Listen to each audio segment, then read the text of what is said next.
Hi, I'm Darren. Hi, I'm Gordon, and we're the two gay reefers.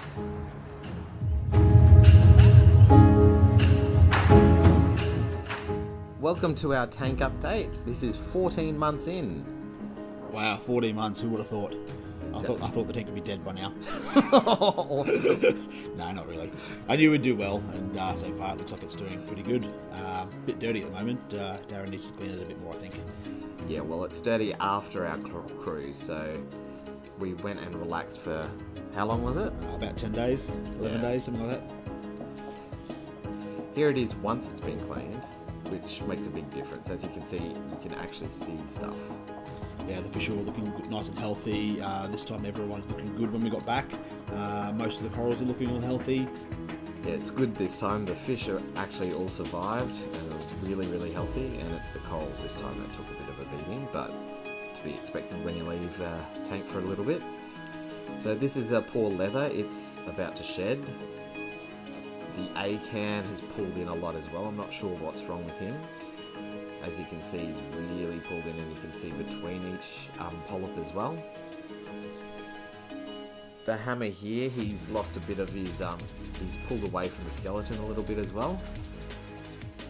That had been happening a little bit, but it's gotten a lot worse than it was. So. Good old Stumpy, still growing strong, although I don't really see the growing parts that Darren sees, but they're there, I know. They're on the end. Yeah, I know. This is the candy cane garden, so it's going ballistic at the moment. It's still splitting its heads. Mr. Teeny, always got sand in him. Bloody sand sifting gobies. I love them, but they're a pain. Yeah, whose idea was those? I think it was mine. Of course it was. Like most things. Like most bad things in the tank. Here we have the anemones on the move again. So he was at the front of the tank, and then he decided to go up on the main rock again.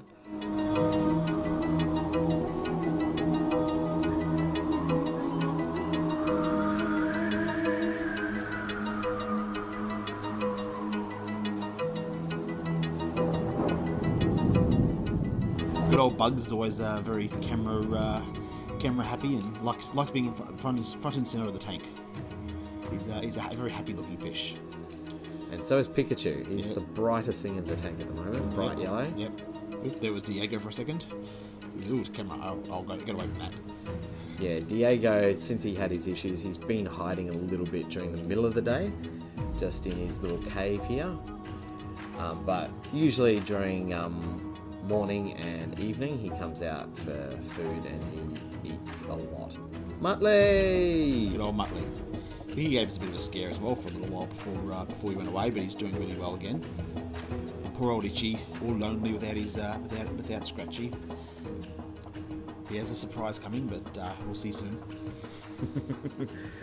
Now this is some footage taken under blues with the GoPro and a filter on the GoPro. Is that the orange filter? That's the orange filter indeed. Very expensive filter, but it's definitely worthwhile if you're just looking at that footage. It really makes the corals pop. And if you saw in our last snorkeling video, we were using the same filter when we were snorkeling. There'll be a link up top here somewhere. The quarantine tank. Wonder why we're taking footage of that one. It's a bit dirty at the moment. But we're about to change that. Yep. Well, one of us is. Yeah. But hey, his arms are longer than mine. Yep. I'm saying it's cold and wet here at the moment, but it's actually just wet. It wasn't really that cold. It was a nice 25 degrees, so it was quite nice. It's cold and wet. That's just not that cold. Well, guess where we are? Our favourite shop in the world. Yay! Some clams. Some beautiful clams, actually. Photosynthetic gorgonian. We've got this in our tank now, don't we? Yeah. Yep. Oh, your favourite fish. Tell us about these. I told Darren he can get them if he wants, but I won't talk to him. I won't say hello to him in the tank. Yeah, so now, of course, I refuse to get one because if he's not part of the tank and doesn't have a name, well... You can name him, I just won't talk to him. Ooh, another favourite of yours. Seahorses. They're just boring. And more cardinals. Yeah, just like the cardinals. Boring like the cardinals. They're all in the same tank in the shop, and I sort of avoid. I just walk past the tank. Here we have some orchid dottybacks. Now these are aquacultured, so they're actually grown by an institute as part of their breeding program.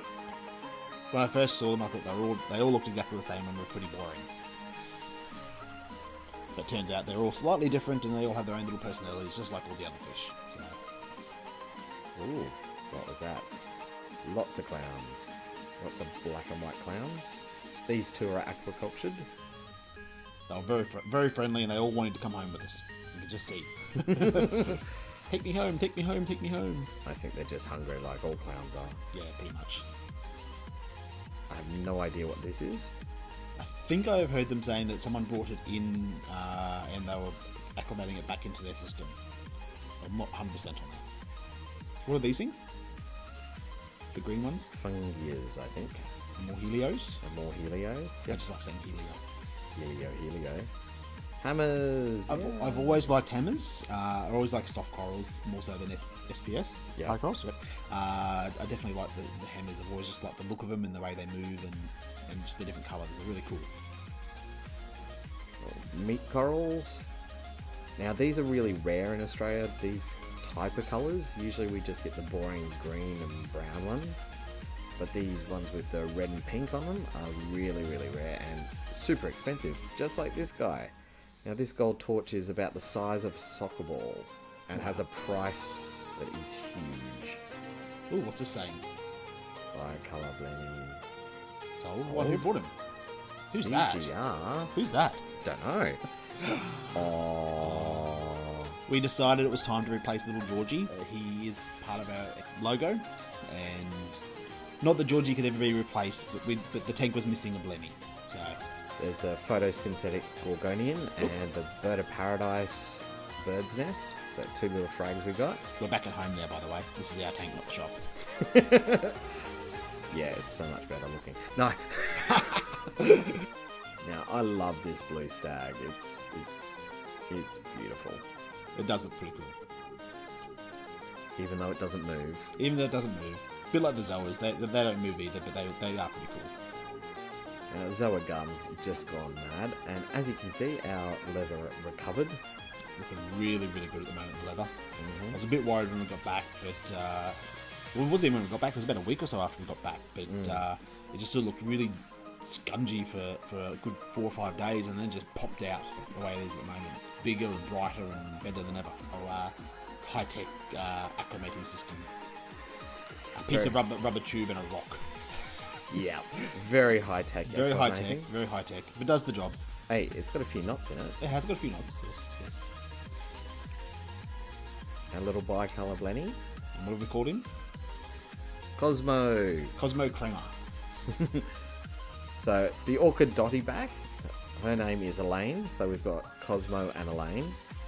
And then we've got the black and white clownfish, and we've called him Snowball 2. Yep. We thought, well, we can't call him Scratchy 2. No.